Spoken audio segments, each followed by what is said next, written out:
আসসালামু আলাইকুম ওয়া রাহমাতুল্লাহ।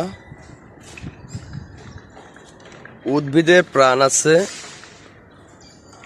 এবং উদ্ভিদের জীবন আছে, এটা আমরা একমাত্র লজ্জাবতী গাছ দেখলেই বুঝতে পারি। অন্যান্য গাছগুলা দেখলে পরে এতটা বোঝা যায় না। গাছের যে অঙ্গভঙ্গি শুধুমাত্র লজ্জাবতী গাছের মাধ্যমে প্রকাশিত হয়। এবার একটু ছুঁয়ে দেখবো যে লজ্জাবতী গাছ ছুঁইলে নাকি তার পাতাগুলা কুঁচকে যায়। দেখি।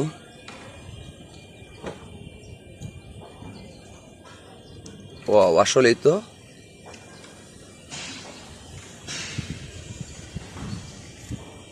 আপনারা দেখতে পাচ্ছেন তার পাতাটাকে টাচ করলেই সে কুঁচকে যাচ্ছে।